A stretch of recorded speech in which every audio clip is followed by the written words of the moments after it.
오늘 본문의 말씀은 에베소서 6장 11절부터 18절 말씀으로 보겠습니다. 에베소서 6장 11절부터 17절 말씀입니다. 내용이 길지 않으니까요. 다 같이 한 목소리로 읽도록 하겠습니다. 에베소서 6장 11절부터 18절입니다. 시작. 너희가 마귀의 관계들을 대적하여 설 수 있도록 하나님의 전신갑주를 입으라. 우리는 살과 피와 맞붙어 싸우지 아니하고 권력들과 권능들과 이 세상 어둠의 치리자들과 높은 처소들에 있는 영적 사악함과 맞붙어 싸우느니라. 그러므로 너희가 악한 날에 버텨내고 모든 일에 행한 뒤에 설 수 있도록 하나님의 전신갑주를 취하라. 그러므로 서서 진리로 너희 허리를 동여매고 의의 흉갑을 입으며 화평의 복음을 예비한 것으로 너희 발에 신을 신고 모든 것 위에 믿음의 방패를 취해 그것으로 너희가 능히 그 사악한 자의 모든 불화살을 끄며 구원의 투구와 성령의 검 곧 하나님의 말씀을 취하라. 모든 기도와 간구로 성령 안에서 항상 기도하며 모든 성도들을 위해 모든 인내와 간구로 그 일에 깨어 있고. 성경은 모든 성경 기록들이 예수님을 설명하고 있다고 말씀하고 있습니다. 모든 성경 기록들입니다. 찾아보겠습니다. 누가복음 24장 27절입니다. 누가복음 24장 27절.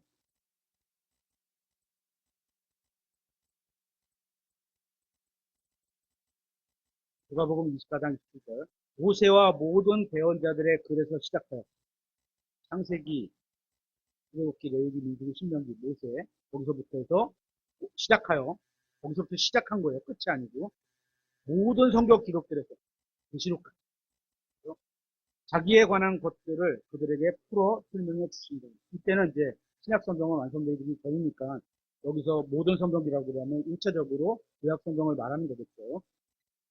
따라서 여러분이 어떤 성경을 읽든 간에 예수님을 찾지 못한다면 그건 성경 읽기에서 가장 중요한 것을 놓치고 있는 겁니다.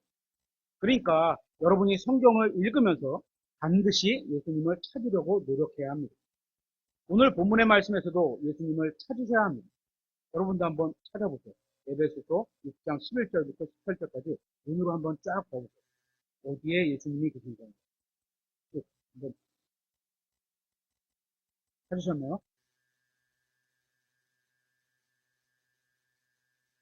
만약에 어떤 분이 이 지금 읽은 본문에서 하나님, 말씀 이 정도만 찾으셨다면 주일학교 어린이들과 크게 차이 나지 않는 정도의 성경적 안목을 갖고 계십니다. 그런 분들은 조금 더 분발해 주시면 좋겠습니다. 오늘 본문 11절에 이렇게 되어 있습니다.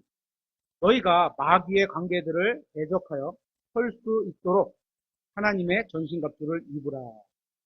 마귀는 굉장히 간교한 존재입니다. 단 한 번도 정당하게 싸운 적이 없습니다. 그는 속이기는 자이기 때문에 항상 상대방이 생각하지 못한 시간에 몰래 접근해서 뒤통수를 칩니다. 이게 마귀가 싸우는 방식입니다.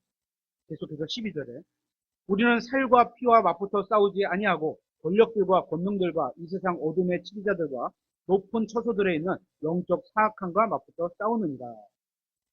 이것이 바로 우리가 어떤 정부가 들어서든지 간에 상관없이 정부와 싸우지 않는 이유입니다. 아주 가끔 교회들 중에 정부와 싸우려는 교회가 있는 것 같습니다.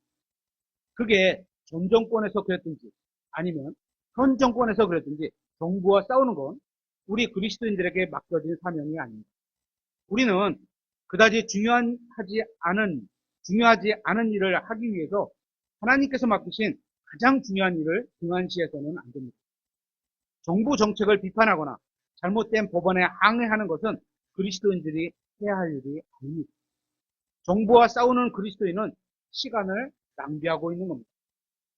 우리가 할 일은 복음을 전하고 진리를 전하고 우리가 이 세상에서 거룩하게 살아가는 겁니다. 세상 사람들에게 하나님의 자녀는 이렇게 사는 것이다 하는 것을 삶에서 직접 보여주는 게 우리의 임무입니다. 이게 신앙생활인 겁니다. 성경은 우리에게 세상을 변화시켜라 이렇게 명령한 적이 한 번도 없습니다. 그건 예수님께서 오셔서 하실 일입니다. 이거를 우리는 전천년주의적 신앙이다. 이렇게 말합니다. 로마서 12장에서 전화를 받으라는 말씀이 있는데요. 이건 우리의 생각과 마음을 예수님처럼 전화를 받아야 한다는 겁니다. 게다가 다른 사람의 마음을 변화시켜라. 이런 게 아닙니다. 그건 불가능합니다. 성경은 우리 각자에게 자신의 마음과 생각을 변화를 받아야 한다고 말씀하고 있습니다.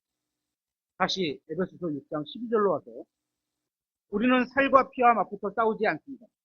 그러니까 누군가 살과 피가 있는 존재라면 우리는 그 대상과 싸우지 않아야 한다는 겁니다.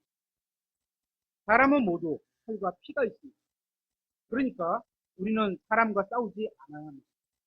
우리가 싸우는 대상은 권력들과 권능들과 이 세상 어른의 지휘자들과 높은 처소들에 있는 영적 사악함입니다.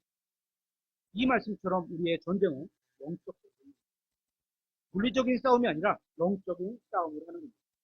그래서 13절에 그러므로 너희가 악한 날에 버텨내고 모든 일을 행한 뒤에 설 수 있도록 하나님의 전신갑주를 취하라. 우리는 악한 시대에 살고 있습니다. 어느 정도 악한지 아세요? 동성연애를 공공연히 인정하면서 동성애를 반대하는 사람을 악하다고 하는 그런 시대입니다. 지금으로부터 약 3, 40년 전만 해도 정적으로 방탕하게 사는 사람들이 손가락질을 당했습니다. 이랬어요. 그런데 지금은 어떻죠? 방탕한데도 너무 떳떳합니다. 주님께서 언제 오실지는 확실히 할 수 없지만 한 가지 확실한 거는 지금 주님이 오셔도 전혀 이상할 게 없을 만큼 악한 시대라는 겁니다.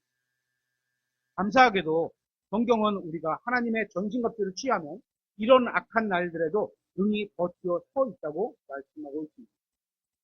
그러니까 주님께서 우리에게 요구하시는 것은 우리가 주님의 전신갑주를 입고 서 있는 겁니다. 그러면 주님께서 우리를 통해서 일하시겠다는 겁니다. 그러니까 우리가 마귀를 능히 대적할 이유는 우리 자신에게 있는 게 아니라 우리 안에 거하시는 하나님께 있기 때문인 겁니다.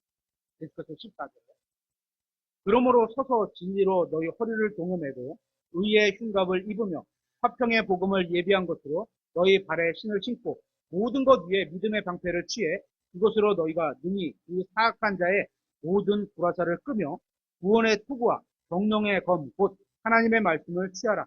모든 기도와 간구로 성령 안에서 항상 기도하며 모든 성도들을 위해 모든 인내와 간구로 그 일에 깨어 있고 이렇게 말씀하고 있습니다.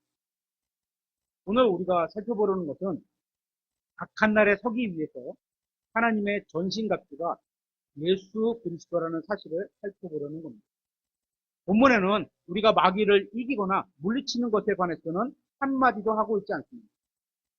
이걸 입고 나가서 싸우고 마귀를 이기고 마귀를 패배시켜라 이런 말씀이 없다는 겁니다. 그리고 전신갑주를 입고 서 있으라고 말씀하고 있습니다.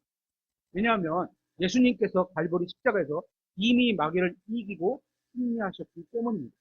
그래서 구원받은 우리는 예수 그리스도 안에서 이미 승리자인 겁니다. 골로새서 2장 15절을 한번 찾아보겠습니다. 골로새서 2장 15절.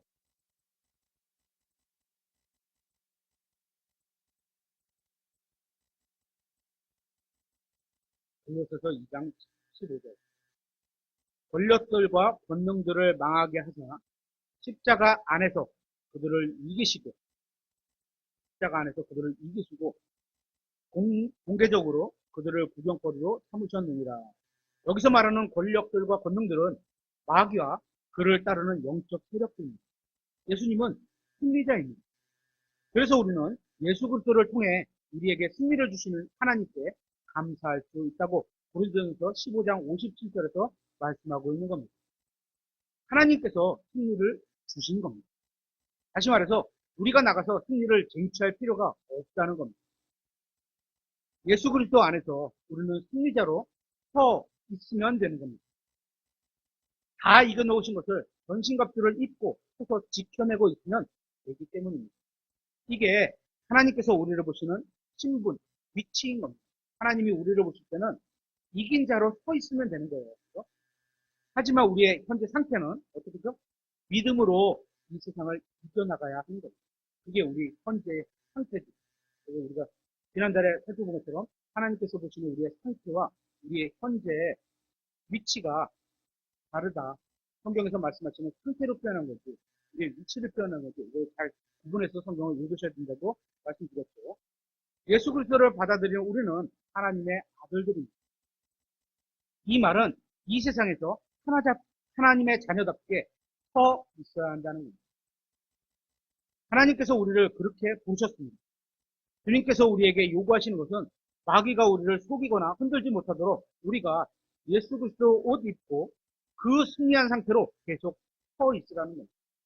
주님께서 원하시는 것은 우리가 구원을 받을 때 함께 받은 예수 그리스도 안에 있는 그 승리한 상태에서 서 있으라는 겁니다. 그래서 그리스도 안에서 승리와 자유를 마음껏 누리라는 겁니다. 그러기 위해서 우리가 입고 있어야 할 것들이 있다고 성경은 말하고 있는 겁니다. 첫째로, 예수님은 우리의 진리의 프리스이십니다. 에베소서 6장 14절에 이렇게 있죠. 그러므로 서서 진리로 너희 허리를 동여매고. 하나님께서는 우리가 서 있어야 됩니다. 누워서 자거나 앉아있거나 그런 거 아니에요. 서 있어야 돼요. 진리로. 진리가 성경에는 크게 두 가지가 있죠. 예수님께서 진리이시고, 두 번째는 하나님의 말씀이 진리입니다. 진리로 너희 허리를 동여매는 것을 원하십니다. 서 있어요. 그리고 남의 허리가 아니라 자신의 허리를 동여매야 합니다. 허리를 동여매는 이유는 바르게 서고 싸우고 힘주기 위해서입니다. 우리가 힘들 때 또는 어떤 힘을 쓰는 일을 할 때 허리띠를 합니다. 그렇죠? 특히 역도 선수가 허리띠를 쫙 내고 단단하게 이렇게 긴장한 상태로 나와서 큰 힘을 발휘하잖아요. 마찬가지입니다. 허리는 사람의 신체 중에서 힘을 쓰는데 가장 중요한 부분입니다. 허리를 다치면 팔, 다리가 멀쩡하더라도 큰 힘을 쓸 수가 없습니다. 마찬가지로 우리가 영적 전쟁에 참여하기 위해서 가장 먼저 해야 할 것은 진리로 허리를 동이는 겁니다. 진리가 뭐라 그랬죠? 예수님이 진리시고, 두 번째, 하나님의 말씀이 진리라고 그랬습니다. 예수님께서 이렇게 말씀하셨습니다. 요한복음 14장 6절에 예수님께서 그에게 이르시되 내가 곧 길이요 진리요. 내가 진리야. 그죠? 내가 진리야. 진리요. 생명이니 나를 통하지 않고서는 아무도 아버지께 오지 못하느니라. 하나님, 예수님께서는 자신이 진리라고 하셨습니다. 그래서 저와 여러분의 섬김과 영적 전투를 위한 힘은 어디서 나오는 거냐? 참된 진리의 허리띠가 되시는 예수님으로부터 나온다는 겁니다.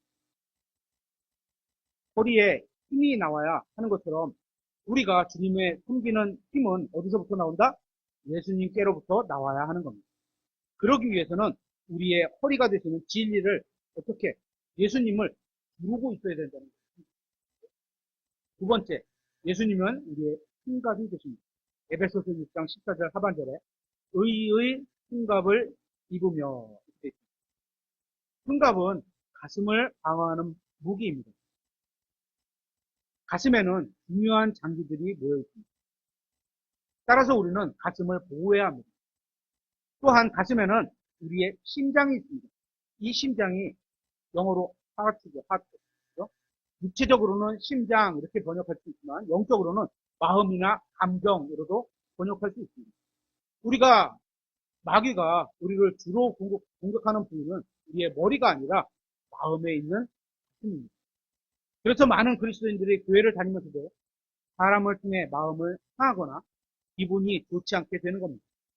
따라서 우리는 마음을 보호하기 위해서 흉갑을 입어야 합니다.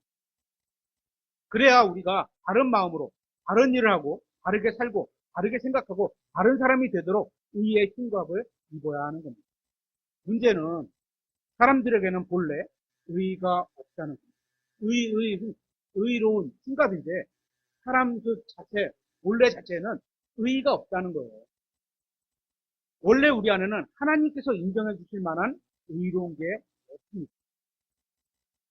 우리가 스스로 갖고 있는 의라는 건 하나님 보시기에 더러운 무더기 같다고 성경은 말씀하고 있습니다.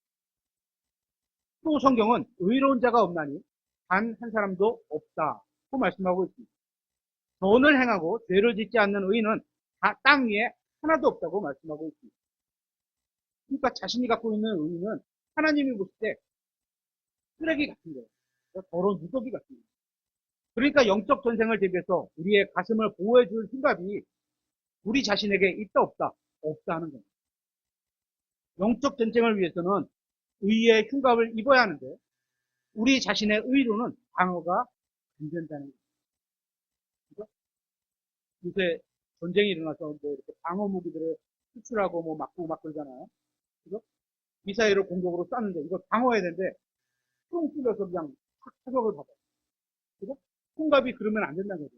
우리 자신의 의는 방어가 안 된다는 거예요. 막으려고 막 노력은 해보겠죠. 안 된다는 거예요. 그러면 어떤 의를 소유해야 하느냐? 예레미야서 23장 6절에 이렇게 되어 있습니다. 그의 날들에 유다는 구원을 받고 이스라엘은 안전히 거하리라. 사람들이 그를 부를 때 쓸 그의 이름은 이것이니 곧 주 우리의 의라. 우리의 의가 되더라고요. 하나님이시라는 거예요. 주님이 우리의 의가 되셔야 한다는 겁니다. 그래서 우리는 영적 전쟁을 위해서 우리의 의가 되시는 예수 그리스도를 입어야 하는 겁니다. 순서. 그러면 예수님께서 저와 여러분의 마음을 지켜주실 거예요. 세 번째, 예수님은 우리의 화평의 신발입니다. 에베소서 6장 15절에 이렇게 되어 있습니다. 화평의 복음을 예비한 것으로 너희 발에 신을 신고. 하나님의 백성들은 복음을 전해야 합니다. 예수 그리스도의 증인이 되어야 합니다. 그렇게 우리는 예수 그리스도의 증인으로 복음을 전하기 위해서 가능하면 평화롭게 복음을 전해야 합니다. 저는 처음에 복음을 전할 때 전적인 기세로 마치 싸울 것처럼 내가 지식과 말싸움으로 그 사람을 이기면 이기는 거라고 생각을 했었어요. 그렇게 전해본 적이 있었습니다. 싸울 태세를 가지고. 하지만 그건 제가 영적으로 준비가 되어 있지 못했기 때문에 평화롭게 복음을 전하지 못했던 겁니다. 우리는 가능하면 평화롭게 복음을 전해야 합니다. 가능하지 않을 때도 있습니다. 그죠? 어쨌거나 복음을 전하는 게 좋아요. 그죠? 하지만 성경에서 말하는 건 평화롭게 복음을 전하는 거죠. 만약 상대방이 복음을 받아들이지 않는다고 해서 전도지를 나눠주는데 지난주같이 우리가 나가서 전도지를 나누는데 안 믿어요. 원하지 안 믿어. 찢어버려. 딱 버려. 기분 상할 수 있죠. 그죠? 화를 내거나 싸우면 그건 화평의 복음을 전한 게 아닙니다. 우리의 싸움은 살과 피와 맞붙어 싸워야 하는 게 아닙니다. 우리는 구원받지 않은 사람들과 싸우는 것이 아니라 마귀가 그들을 속이지 못하도록 마귀와 싸우는 겁니다. 말씀으로 이겨야 한다며 다른 사람과 말싸움하는 것, 예전에 제가 그랬던 것 하는 것 육신적인 생각일 뿐입니다. 누군가가 예수님을 욕하고 교회를 욕하고 하나님을 욕한다고 해서 그 사람과 멱살을 잡고 싸우는 것도 육신적인 싸움일 뿐입니다. 우리는 그런 사람들의 눈을 가리고 있는 마귀와 싸워야 하는 겁니다. 그럴 때 마귀가 그 사람의 눈을 가리지 못하도록 어떻게 기도를 해야 됩니다. 그죠? 그 다음에 진리를 볼 수 있도록 눈을 열어달라고. 예수님이 그러셨고 스테반이 그랬고 많은 선교사들이 그랬죠. 눈을 열어달라고 기도해야 하는 겁니다. 에베소서 2장 13절에 이렇게 되어 있습니다. 한때 멀리 떨어져 있던 너희가 이제는 예수 그리스도 안에서 그리스도 예수님 안에서 그리스도의 피로 가까워졌느니라. 그분은 우리의 화평이시니라. 아까 주 우리의 의 이거와 똑같은 어떤 문맥 구조죠. 그분은 우리의 화평이시다. 그분께서 둘을 하나로 만드사 우리 사이의 중간벽을 허무시고 원수되게 하는 것, 즉 규례들에 수록된 명령들의 율법을 자기 육체로 없애셨으니 이것은 둘을 자기 안에서 하나의 새 사람으로 만들므로써 화평을 이루려 하시며 화평을 이루려 하시며 이렇게 나오죠. 예수님께서는 우리의 화평이십니다. 화평이 영어로 peace예요. 평안, 화평, 평강 이렇게 번역할 수가 있겠죠. 여러분의 마음에 평안이 넘칠 때 내가 마음이 편안해. 그죠? 그 평안이 어디에서 오시는지 아십니까? 예수 그리스도 때로부터 오는 겁니다. 진정한 평안은 오직 예수 그리스도를 통해서만 옵니다. 그러니까 우리가 이 세상 사람들에게 복음을 전하러 갈 때 단순히 복음에 대한 지식만 가지고 가는 게 아니라 예수 그리스도로 옷 입고 예수 그리스도로 신고 예수 그리스도를 신고 화평의 복음 신발을 신고 나가야 하는 겁니다. 그게 다 예수님을 나타내는 의미를 갖고 있는 말씀입니다. 네 번째, 예수님은 우리의 믿음의 방패가 되십니다. 에베소서 6장 16절을 이렇게 말씀하고 있습니다. 모든 것 위에 믿음의 방패를 취해 그것으로 너희가 능히 그 사악한 자의 모든 불화살을 끄며. 우리가 마귀를 대적하고 주님을 위해 세상과 맞설수록 모든 일에서 유혹과 시험이 오게 될 겁니다. 그래서 성경은 우리에게 믿음의 방패가 필요하다고 말씀하고 있는 겁니다. 우리가 하나님께 더 가까이 갈수록 어떤 면에 있어서는 마귀도 우리에게 더 가까이 올 수 있는 겁니다. 요한계시록 2장, 3장에 보면 교회에 관한 말씀이 나오는데요. 그 내용 안에는 심지어 사탄의 회당에 속한 자들 이야기까지 나옵니다. 교회에 대한 말씀인데 거기에 사탄의 회당에 속한 자들 이런 표현이 나와요. 마귀는 성도들을 고소하는 일을 합니다. 그러니까 우리가 하나님 앞에서 다른 사람이나 다른 교회에 대한 홍담을 하는 일을 할 때는 누구의 일을 하고 있는 거요? 마귀의 일을 하고 있는 겁니다. 안 되는 거죠. 또 욥기서를 통해서 알 수 있듯이 하나님이 계신 왕자 앞에는 마귀도 있습니다. 그래서 우리가 하나님께 가까이 갈수록 어떤 면에서는 마귀와도 가까워지게 되는 겁니다. 하지만 그를 대적해야 되겠죠. 마귀는 우리가 하나님께 가까이 나아가는 것을 보면서 야, 저거 그냥 가만두면 안 되겠는데? 이렇게 생각할 겁니다. 그러면서 우리를 주목해서 볼 겁니다. 그래서 성경에서 말씀하신 대로 우리에게는 뭐가 필요해요? 믿음의 방패가 필요한 겁니다. 갑옷은 몸에 고정되어 있습니다. 하지만 방패는 움직여서 여기저기를 가려야 합니다. 공격이 어느 한 곳에 집중되면 방패를 그쪽으로 움직여서 막아야 하는 겁니다. 그렇게 우리는 믿음의 방패를 들고 마귀의 공격을 막아내야 합니다. 믿음이 뭐죠? 어디서 오죠? 믿음은 들음에서 오고 들음은 하나님의 말씀에서 오죠. 그러니까 하나님의 말씀을 듣고 내가 마음으로 믿으면 성령의 열매인 믿음이 우리 안에 맺히는 거죠. 그게 하나님이 기뻐하시는 거예요. 그걸 기뻐하시는 겁니다. 창세기 15장에는 주님의 말씀이 환상 속에서 아브라함에게 오셔서 말씀하신 이야기가 나옵니다. 한번 찾아보겠습니다. 창세기 15장 1절인데요.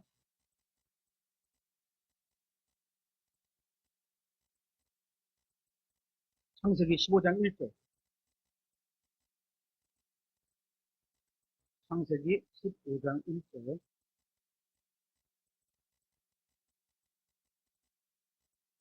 이 일들 뒤에 주의 말씀이 환상 속에서 아브라함에게 임하여 이르시되 아브라함아 두려워 말라 나는 네 방패요. 아브라함의 방패가 누구라고요? 하나님이시라는 거예요. 내가 받을 지극히 큰 보상이니라 하시니. 이 말씀을 보면 아브라함의 방패가 누구인지 알 수 있습니다. 주님 자신이라는 겁니다. 그분을 보상으로 주시겠다는 겁니다. 그는 이 방패가 되신 주님을 믿고 나서 아브라함은 승리의 삶을 살 수 있게 되었습니다. 그가 모리아산에서 이삭을 헌물로 바치는 시험을 이길 수 있었던 비결은 주님께서 아브라함의 방패가 되어주셨기 때문입니다. 주님이 자신에게 주신 말씀을 믿었기 때문에 의심 없이 사랑하는 아들을 갖출 수 있었던 겁니다. 히브리서에서 그 설명해주고 있죠. 아브라함도 우리와 마찬가지로 연약한 사람이었습니다. 하지만 자신의 방패이신 주님을 믿음으로 나아갔고 그렇게 하나님께서 아브라함의 방패가 되시고 나서 아브라함은 완전히 변화된 사람으로 살 수 있게 되었습니다. 우리의 믿음의 조상 이런 표현을 하잖아요. 저와 여러분도 지금은 연약한 사람일 수 있습니다. 하지만 주님이 나의 방패가 되신다는 믿음으로 살 수 있는 겁니다. 아브라함도 했는데 왜 못해요? 그죠? 하지 못할 일을 우리에게 주시진 않죠. 흔히 사람들이 추구하는 재산이나 지식은 죽음과 같은 가장 중요한 위기의 순간에 인간을 보호해 줄 수는 없습니다. 내가 갖고 있는 전 재산을 줄게. 나 1년만 더 살게 해줘. 있어요, 없어요? 없습니다. 오직 하나님만이 인간의 방패가 되실 수 있습니다. 오직 예수 그리스도만이 저와 여러분을 지킬 수 있고 보호해 주시는 방패가 되실 수 있는 겁니다. 우리를 향하는 모든 불화살을 끄고 막는 데에는 오직 믿음의 방패가 되시는 예수님 뿐인 겁니다. 다섯 번째, 우리의 구원의 투구는 예수님입니다. 에베소서 6장 17절에 구원의 투구와 이렇게 말씀하고 있습니다. 우리에게는 구원의 투구도 필요합니다. 우리는 마귀의 공격으로부터 마음의 생각을 지키는 흉갑이 필요하지만 머리를 보호할 투구도 필요합니다. 머리를 보호할 투구. 노아의 증인들이나 신천지에 속한 사람들 대부분이 과거 기독교인 출신들입니다. 기독교 교회에 다니던 사람들이었다는 겁니다. 이들은 대부분이 성경을 잘 모르고 있기 때문에 이단 교리를 가지고 성경을 펴서 성경 지식을 흔들어 버리자 그대로 무너져 버리고 만 겁니다. 맞는 것 같아. 따라가는 거죠. 대부분의 이단들은 성경을 잘 모르는 기독교인들을 타겟으로 삼습니다. 요즘은 안 그런 것 같아요. 한 2주마다 한 번씩 여기 신천지가 와요. 저 이렇게 여기서 다음날 거 이렇게 말씀 준비하고 있으면 신천지가 찾아와요. 또 지금은 이제 두 번 이렇게 말씀을 전하고 안 돼서 제가 계속 거절하는데 끊임없이 와요. 2주에 한 번씩. 따라서 우리는 믿고 있는 말씀을 빼앗기지 않도록 지켜야 하는 겁니다. 시편 27편 1절에 이렇게 되어 있습니다. 주는 나의 빛이요 나의 구원이시니. 누가 구원이라고요? 주님이 나의 구원 되신다는 거예요. 내가 누구를 두려워하려? 주는 내 생명의 힘이시니 내가 누구를 무서워하려? 우리의 구원은 주님이십니다. 그러니까 구원의 투구는 바로 예수 그리스도를 말하는 겁니다. 그래서 교회 안에서 잘못된 이단 교리가 들어올 때마다 예수 그리스도를 생각해야 하는 겁니다. 책자도 와요. 그러면서 재림 예수 누구? 막 이런 책자도 와요. 뭐 표지 보고서 뭐 꽂아놓을 필요도 없어. 괜히 누군가가 가져가면 안 되니까 그냥 바로 그냥 분리수거 해버리죠. 예수 그리스도를 생각해야 하는 겁니다. 그분이 누구시고 우리를 위해서 무엇을 해주시는지, 누가 세상을 심판하실 것인지, 누가 세상의 구원자가 되시는지 이것들을 생각해 봐야 합니다. 그래야 우리가 마귀의 시험이나 이단 교리에 흔들리지 않게 되는 겁니다. 우리가 마귀의 공격을 물리칠 수 있는 방법은 우리 자신이나 업적이 아닌 예수님과 그분이 이루신 일을 바라보는 겁니다. 그러면 마귀의 공격에 흔들리지 않게 됩니다. 이단들이 대표적으로 흔드는 교리가 있죠. 뭐죠? 자기가 구원받은 그 구원을 의심하게 만드는 겁니다. 혹시 내가 구원을 안 받은 거 아니야? 잃어버린 거 아니야? 뭐 이런 식으로. 성경에 마치 그런 것처럼 보이는 구절이 있기 때문입니다. 그런 것처럼이에요. 성경에 그런 구절을 펴서 보여주면서 구원받았지만 구원을 잃어버릴 수 있다고 생각하게 만드는 겁니다. 왜 그런지 아세요? 자기의 상태를 바라고 있기 때문입니다. 내가 또 죄를 져. 그죠? 하나님에게서 태어난 자는 죄를 짓지 않는다는데 내가 죄를 져. 난 태어나지 않은 건가? 이런 논리로 접근하면 안 된다는 거예요. 하나님이 우리를 보시는 위치와 상태는 다르다는 거 말씀드렸죠. 하나님께서 우리를 보는 예수 그리스도 안에서 의인으로, 거룩하게, 그죠? 그렇게 승리한 자로 보시는데, 우리의 상태는 믿음에서 칠 때가 있잖아요. 그죠? 그러니까 그걸 구분을 할 줄 알아야 되는 거예요. 그럴 때 나 자신을 보면 바로 확실히 다 무너져 내리게 될 겁니다. 나 자신이 아니라 누굴 바라봐요? 예수님을 바라보십니다. 하나님이 우리를 보실 때는 예수 그리스도 안에는 신분과 위치를 보십니다. 하지만 우리는 내 상태를 봅니다. 그러니까 구원을 잃어버리는 것은 아닌지 이런 생각을 하게 되는 겁니다. 하나님 앞에서 아무리 경건하게 산 사람이랄지라도 자신을 바라보면 다 무너져 버리게 되어 있습니다. 예수님을 바라봐야 그분에 대한 성경 기록에 대한 믿음을 두어야 확신을 줄 수 있는 겁니다. 여섯 번째, 예수님은 우리의 성령의 검이 되십니다. 에베소서 6장 17절에 성령의 검, 곧 하나님의 말씀을 취하라. 이렇게 되어 있죠. 검은 양날이 달려있어서 베는 데 쓰고 찢을 때 쓰는 거예요. 하지만 칼은 한쪽에만 날이 있어서 자를 때 쓰는 거예요. 우리가 용도가 다르죠. 우리 말씀하시는 성령의 검이요. 베고 찌를 때 쓰는 겁니다. 성령의 검. 검과 하나님의 말씀, 이 말씀에 보면 모두 단수로 되어 있습니다. 하나라는 거죠. 성령의 검은 여러 종류가 있지 않습니다. 성령의 검은 단 하나입니다. 마찬가지로 하나님의 말씀도 하나입니다. 요한복음 1장 1절에 이렇게 되어 있습니다. 처음에 말씀이 계셨고 말씀이 하나님과 함께 계셨으며 말씀이 하나님이셨더라. 그리고 14절에 말씀이 육신이 되어 우리 가운데 거하심에 우리가 그분의 영광을 보니 아버지의 독생하신 분의 영광이요 은혜와 진리가 충만하더라. 요한복음 1장에 의하면 우리의 공동무기인 성령의 검은 일차적으로는 성경 기록을 말하는 겁니다. 하지만 좀 더 넓게 적용해보면 모든 성경 기록이 예수님을 나타내고 있으니까 예수님이 우리의 공동무기가 된다는 겁니다. 하나님의 전신갑주는 우리가 주님과 다른 사람을 섬기기 위해서 쓰신 어떤 것? 진리의 허리띠, 우리의 마음을 지켜주는 의의 흉갑, 우리가 복음을 전할 때 신고 나가야 하는 화평의 신발, 유혹과 시험의 때 우리를 방어해주는 믿음의 방패, 우리의 머리를 보호해주는 구원의 투구, 모두 예수님이십니다. 그리고 우리의 공동무기, 성령의 검도 하나님의 말씀이지 예수님입니다.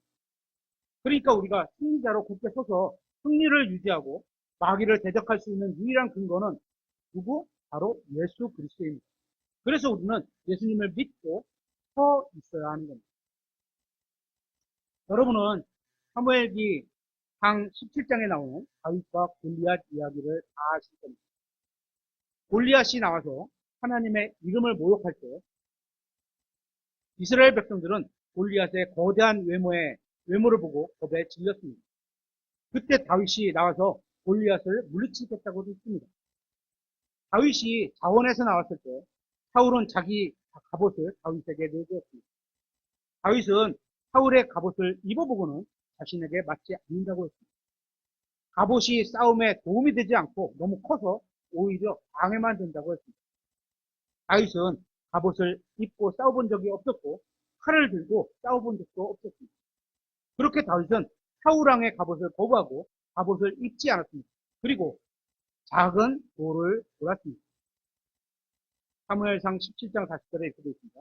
손에 자기 지팡이를 들고 시내에서 매끄러운 돌 5개를 골라 자기가 지닌 목자의 자루, 곧 짐 보따리에 그것들을 넣은 뒤 손에 자기 무림매를 가지고 그 블레셋 사람에게 가까이 다니라.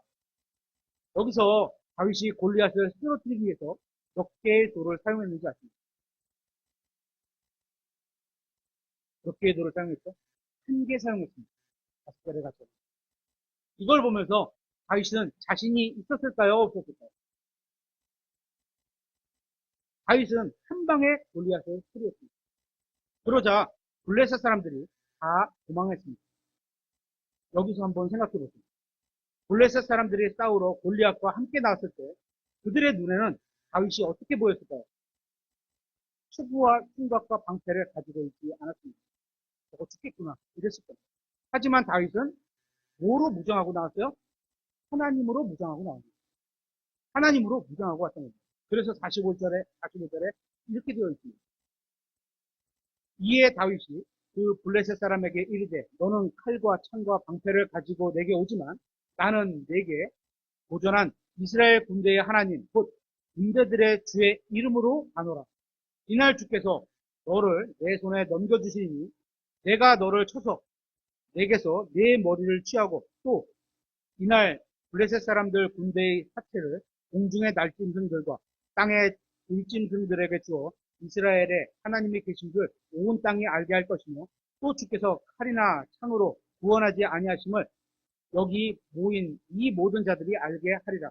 전쟁은 주께 속한 것이므로 그분께서 너희를 우리 손에 넘겨주시자 하시니. 다윗은 하나님의 전신갑주를 입고 골리앗과 싸우러 나갔습니다.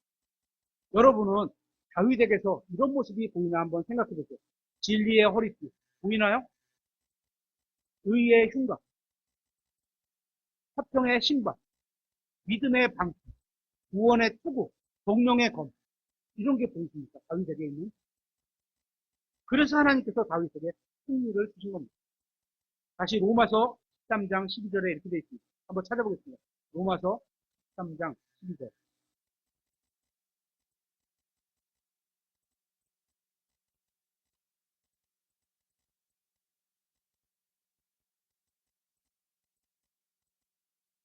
저희가 오늘 살펴보고 있는 말씀은 우리의 전신갑주이신 예수 그리스도를 믿자 이런 내용입니다. 로마서 13장 12절에 13절, 12, 13, 14절에 보면 이브라는 두 군데가 나와요. 한번 제가 읽을 테니까 들어보세요. 12절. 밤이 거의 다 지나고 낮이 가까이 왔으니 그러므로 우리가 어둠의 행위를 벗어버리고 빛의 갑옷을 입고 빛 대신 예수를 빛의 갑옷을 입자. 13절. 낮에 하듯이 우리가 정직하게 걷고 흥청거리거나 술 취하지 말며 침실에서의 문란함과 방탕에 빠지지 말고 다투거나 시기하지 말자. 14절. 오히려 너희는 주 예수 그리스도로 옷 입고 무엇으로 옷 입고 주 예수 그리스도로 입고 이렇게 돼 있습니다. 이 옷이 영어 성경에는 표현이 없어요. 그래서 기울여 쓰면 더 나은 것 같은데 어쨌거나 번역하신 분이 알아서 하셨겠죠. 그리스도로 입고 육체의 정욕을 채우기 위해 육신에게 기회를 주지 말라 이렇게 되어 있습니다. 12절에서 빛의 갑옷을 입자고 합니다. 그리고 14절에서 예수 그리스도로 옷 입자고 하고 있습니다. 우리의 머리부터 발끝까지 전신의 의복이 누구라고요? 예수 그리스도라는 거죠. 구원의 투구입니다. 합성의 신발끝. 구원받은 우리가 세상과 마귀와 육신을 상대로 싸워 승리하는 유일한 방법이 있습니다. 뭐죠? 예수 그리스도로 옷 입는 겁니다. 예수 그리스도로 옷 입는다는 의미는 말씀대로 산다는 겁니다. 하나님께서 나에게 주신 말씀대로 사는 겁니다. 하나님의 말씀대로 의롭고 거룩하게 사는 겁니다. 그렇게 사는 게 어떤 거냐? 이런 거죠. 이 세상에서의 손해를 계산해보지 말고 이거 따져보니까 이거 이득을 하는데 오늘 일하면 얼마를 벌 수 있는데 이런 거 따져보지 말고 단순하게 생각하는 거예요. 이게 그리스도 안에 있는 단순함입니다. 세상에서는 한 수, 두 수, 열 수를 내다보고 그렇게 계산해야 된다. 이걸 세상에서 말할 때 세상의 지혜, 자기 꾀라고 하죠. 그죠? 영리하다고 생각하잖아요. 그런데 그리스도인은 그렇게 할 필요가 없는 겁니다. 성경이 정직하게 걸으라 이렇게 말하면 손해가 나는 것을 따져보지 않고 그냥 정직하게 사는 겁니다. 이게 단순함이에요. 그리스도 안에 있는 단순함. 다른 사람이 잘 되기를 구하라 그러면 나에게 손해가 나도 그렇게 하라는 겁니다. 어렵죠? 특히 어려운 걸 제가 봤을 때는 국회의원인 것 같습니다. 다른 당의 국회의원들이 잘 되기를 바란다. 이런 국회의원은 말로라도 한 번도 들어본 적이 없습니다. 그죠? 쉽지 않을 것 같아요. 그러니까 뭐 회사도 그런 것 같아요. 내 회사는 잘 안 돼서 남의 회사 잘 되는 거 바라는 사업도 어려운 거예요. 믿음으로 사장을 한다는 건요, 진짜 어려운 거예요. 내가 손해가 나도 그렇게 하라는 겁니다. 그게 그리스도로 옷 입은 겁니다. 그게 하나님의 말씀대로 사는 겁니다. 우리가 싸우는 영적 전쟁에서의 승리와 이 세상의 성공이 일치하는 건 아니라는 겁니다. 우리가 영적 전쟁에 승리하더라도 많은 돈을 벌 수도 없고 좋은 학교나 좋은 직장에 가지 못할 수도 있다는 겁니다. 성경은 우리의 인생이 잠깐 보이더라도 사라지는 수증기와 같다고 말씀하고 있습니다. 지금 이 땅에서의 인간은 잠깐 있다가 사라질 겁니다. 그러니까 이 세상에서 잘 나가는 사람들을 보면서 너무 불안해하거나 부러워할 필요가 없다는 겁니다. 우리의 인생의 진정한 평가는 어디에서 있습니까? 하늘에서 그리스도의 심판석에서 받게 될 겁니다. 그러니까 지금 여기서 왜 이렇게 찌질해? 이런 평가를 받아도 너무 기분 나빠하실 필요 없어요. 그때 그곳에서 얻게 될 진정한 승리의 비결이 무엇인지 아십니까? 하나님의 말씀대로 사는 것 안에 있습니다. 여러분이 하나님의 말씀을 믿고 살았냐? 그렇지 않느냐? 이거에 있는 겁니다. 그러기 위해서 하나님의 말씀이 성경을 읽어야 합니다. 읽고 믿어야 합니다. 그리고 믿는 말씀이 삶에서 드러나야 합니다. 그렇게 살면 비록 이 세상에서는 별로 돈을 못 벌 수도 있고 그리스도 안에서 하지만 못 벌 수도 있지만 그리스도 안에서는 이미 승자로서 이 세상의 삶에서도 믿음에 흔들림 없이 주님의 일을 힘쓰게 하며 살아갈 오늘 말씀을 마무리하도록 하겠습니다. 많은 사람들이 예수님이 구원자라는 사실을 들어서 알고 있지만 믿지는 않고 있습니다. 많은 사람들이 반드시 다시 태어나야 한다는 사실을 알고는 있지만 믿지는 않고 있습니다. 어떤 면에서는 구원받는 우리도 마찬가지입니다. 우리가 성경을 통해서 하나님의 말씀을 많이 알고 있다고 하지만, 특히 우리 킹제임스 진영이 있다고 하지만, 그것들을 모두 믿지 않는다든지, 모두 믿지 않는다든지, 우리의 삶에서 말씀이 효력 있게 일하지 않는다면, 예수님을 거절하는 사람과 하늘나라에 가는 것 외에 뭐가 차이가 있습니까? 똑같은 모습으로, 똑같은 생각으로 똑같이 살아가면 뭐가 차이가 있는 겁니까? 여러분이 믿고 있는 것과 현실에 내가 일치하고 있는지, 또 내가 지금이라도 예수님이 다시 오실 거라고 믿고 있는지, 지금 다시 오신다. 그럼 어떻게? 항상 마무리해놓고 살아가야 되는 거예요. 그죠? 아니면 이 세상에 영원히 사는 것처럼 살고 있는지, 그렇지 않은지 스스로에게 한번 물어보십니다. 여러분이 믿는 것과 여러분의 삶이 일치하지 않는다면 그건 정말 큰 문제가 있는 겁니다. 구원은 받았지만 성경을 믿지 않는 것이나 구원받지 못하고 하나님 없이 사는 게 이 땅에서의 삶에서 무엇이 다른가요? 달라야 되는데 뭐가 다르게 보이는 거예요? 그냥 단순히 말씀을 읽고 공부하는 것만으로는 부족합니다. 하나님 앞에서 인정받을 수 있도록 성경을 연구하고 그 말씀대로 살아보십시오. 여러분이 하나님의 말씀을 읽고 연구할 뿐만이 아니라 실제로 믿는 사람으로 산다면 그 말씀이 여러분 안에서 효력 있게 일하게 될 겁니다. 저는 하나님의 말씀이 제 삶을 통제해서 제 안에 계신 그리스도께서 저를 주관하시고 저의 생각과 행위와 말과 동기가 완전히 예수 그리스도께 장악되기를 원합니다. 그래서 제 안에 계신 그리스도께서 저를 통해서 주님이 영광 받으시게 되기를 원합니다. 여러분도 이렇게 되고 싶지 않으십니까? 이건 우리가 하나님의 말씀이 성경 기록을 믿으면 그렇게 될 수 있습니다. 이것이 예수님으로 옷 입고 있는 겁니다.